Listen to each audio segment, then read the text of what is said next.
день, чистовані русини! В ефірі програма «Живий русинський язик» і я, ведуча Олена Копенець-Барда. Прошлий раз вспоминались ми за наших старших русинок, таких, що пережили свою молодість за часи Чехословацької республіки і добре вони тямили, який був розвиток демократія і розвиток науки, культури, музики, співанок, усього для молоді щось робило за той час. Я з ними дуже много говорила і приказувала, вони мені дуже много красного повіли. І я з одного з них, Ломіковська Єлизавета Омелянівна, 19-го року народження, зробила таку статтю, де найбільш її спомини за неї, за нянька її, котрий був на той час директором школи у Івановцях. На той час у Івановцях були і оркестри, і театри. Або найліпше то написано вже у статті, бо я за нею записувала.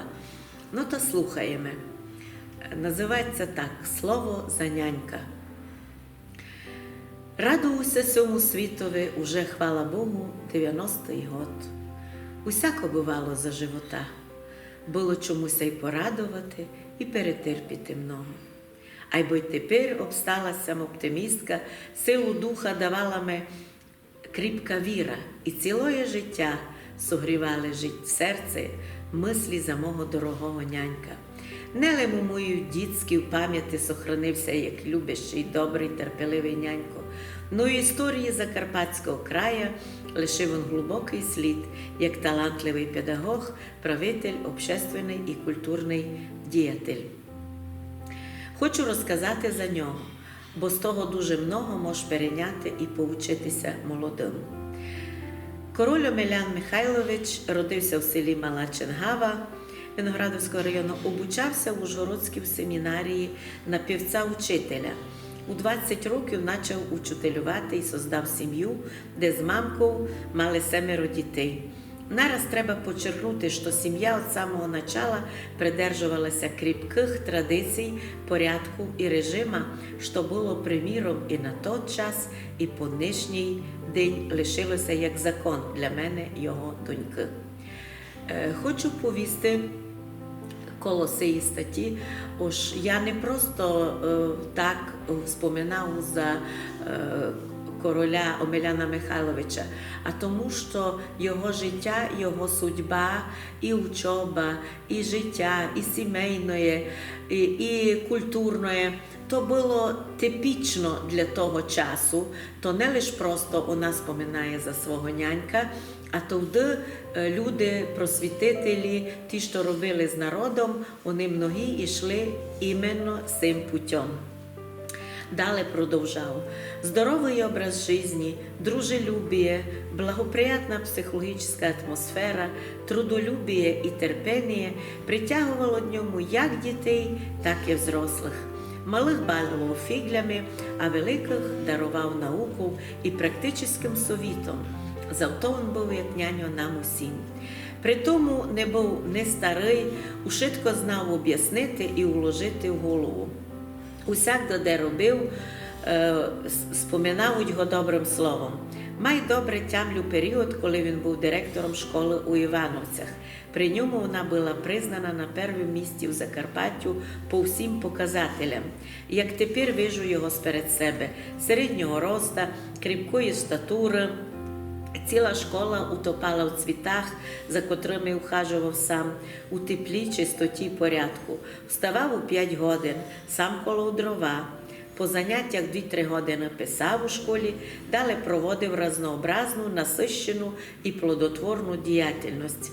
Омелян Михайлович усякда був новатор і мав до любого діла творчий підход. Для начальної школи сотворив новий глобальний метод обучення азбуки. За першу букву на образчику шапка Ш.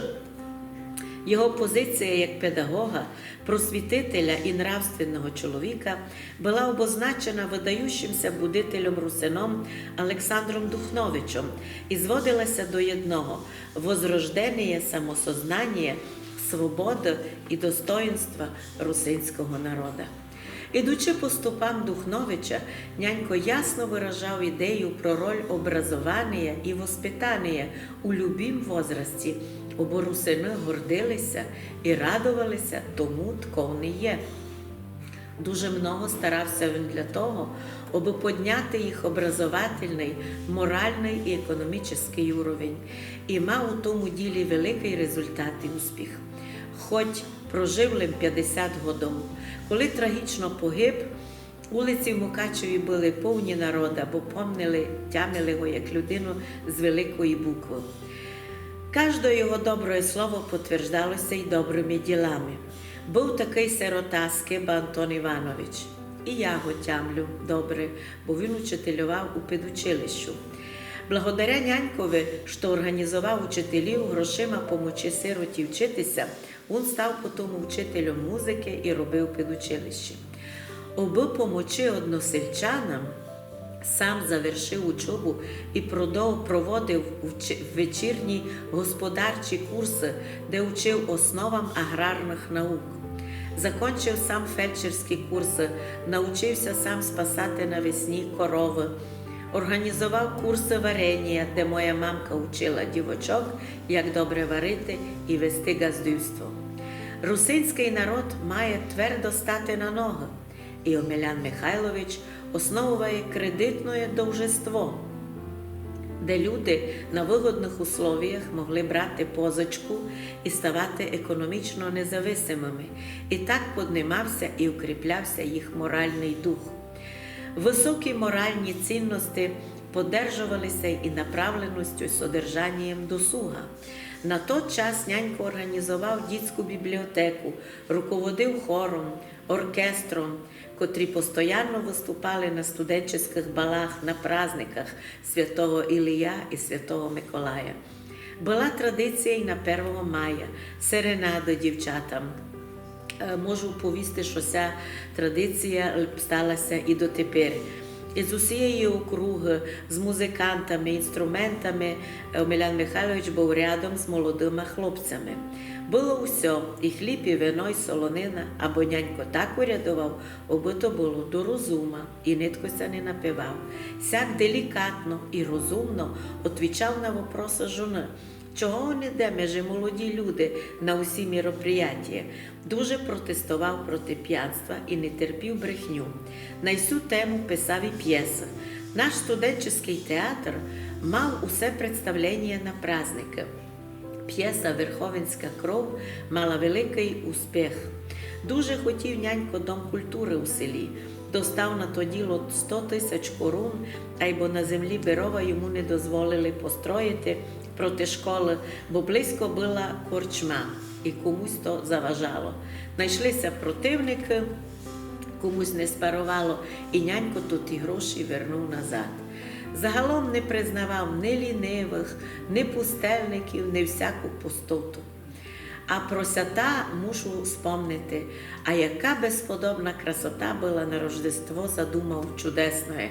Живу картину, образ із дітей, то була Божа Матір із янголятками, а вчителі освіщали то бенгальськими огнями. Так тямлю, що дотепер дух спирать, коли завто споминав, бо такое дається любити і тямити. Дитину усе много чекала. Ялиця, спора, цукор, чоколаду, то був нам дітям праздник, много колядників, гостилися, як і Рождество, і на Пасху, празднувалося дуже щедро. Як нас нянько навчив, наша фамілія була все гостеприємна, відкрита до чесного народу. Казав, кінь зайшов дако до хижі, уперед дай йому заїсти, погости, не пилуючися, а пак зазвідай, що би він хотів і якся має. А ще казав не вірувати ні пліткам, ні бесідам за нечистоє, тко вірує в Бога, роздумує чесно і чисто, томуся ніщо бояти, не завидіти, не обговорювати другого, най кожний говорить за себе. Так воно є. Моя дітська пам'ять дуже моцна. За тільки й вік не ісліло ніч.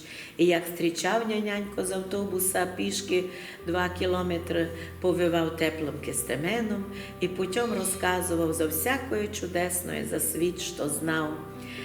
Як із великого говорив зо мною, а мені було 10-13 год. Я слухала настанови, совіти, за далекі звізди, Млечний путь. Нянько устиг много оповісти.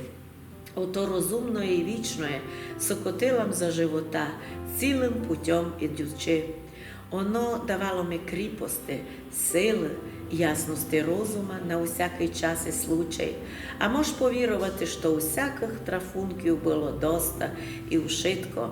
Всаком пак треба було перебити, бо й на мій час живота припало шелеякое і непомалу. Много із того, що навчилася от нянька, передала многим. Комуся кілько впало, тот сокотить і несе своїм дітям. Так іде життя у каливороті. Половина світа плаче, половина скаче, а я молюся за всіх, радуюся, що діждала уповісти і вам дашто доброго. Твої золоті руки і горячого серця тепло світять у вічності, і благодарності світлу слезу посилав у няньку тобі, а благосна милость оціркнуся тихо радостю у твої доньки, Отцю Небесному, за то, що дотепер тямлю і люблю свого нянька, і велика за то подяка. За бесіду Ломіковської Єлизавети Милянівної, уроженої Король, учуто і записано у 2014 році я, Олена Копенець-Барта, журналістка. Із цієї бесіди можемо добре затямити, що які були високі і чисті традиції русинського народу, як то все прививалося від маличку із материним молоком, як треба бути чесному, як треба бути вченому, як треба бути і багатому, і як славити Бога завшитко. Дякую вам за увагу, чистовані русини. На цьому кінчаємо передачу «Живий русинський язик». З вами була журналістка Олена Копенець-Барта. Будьте здорові!